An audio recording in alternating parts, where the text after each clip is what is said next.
Pre čerstvé jablká už nemusíte k 12 mesiačikom. My ich po zbere uskladníme tak, že budú krásne a chrumkavé až do ďalšej jablkovej sezóny. Chutiť vám budú tak, ako by ste ich práve strhli zo stromu. Nepotrebujeme k tomu žiadnu agresívnu chémiu ani voskovanie. Vystačíme si tým, čo už je okolo nás. Celé tajomstvo spočíva v 3 jednoduchých krokoch. Po zbere jablká čím skôr hermeticky uzavrieme do veľkých komôr a podchladíme.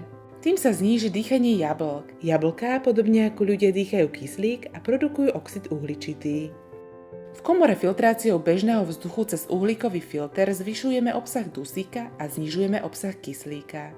Molekuly kyslíka sú uhlím zachytené a do skladovacej komory filter prepúšťa vo vzduchu prirodzene sa vyskytujúci dusík. V atmosfére s minimálnym obsahom kyslíka sa spomaľuje starnutie jablk, oxidácia a dostávajú sa do akejsi hibernácie. Tesne pred distribúciou do obchodov sa pomer plynov a teplota v skladovacích komorách vyrovná na normálne hodnoty a jablká sa preberú zo zimného spánku. Prirodzene pokračujú vo svojom cykle dýchania. Anglicky sa tento spôsob skladovania pomenúva aj skratkou ULO, Ultra Low Oxygen.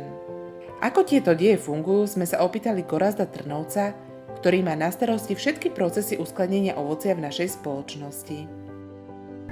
Keď jablčka ku nám prídu zo sadu, tak prvé, čo spravíme, to isté, čo spravíte vy, keď dojdete z nákupu, z obchodu. Zavrieme ich do takejto komory, ktorú vieme uzavrieť aj plynotesne, a tam jablčka schladíme, tak ako vy ich vyschladíte v chladničke alebo v pivnici, aby nám vydržali čo najdlhšie.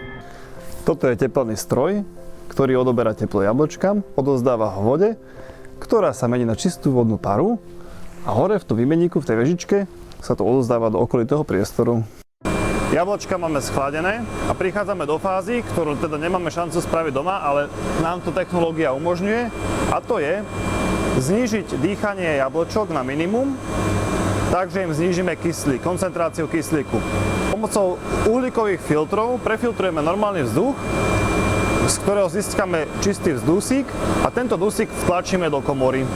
Tým sa teda zníži aj koncentrácia kyslíku v danej komore. Ako vidíte, na udržanie čerstvého ovocia sa teda nepoužívajú chemické postreky ani voskovanie, iba zmena pomerov prvkov, ktoré sú prirodzene obsiahnuté vo vzduchu, ktorý dýchame. Zníženej hladine kyslíka v skladovacích priestoroch vďačíme za to, že na čerstvých jablčkách si môžeme pochutnávať takmer celý rok.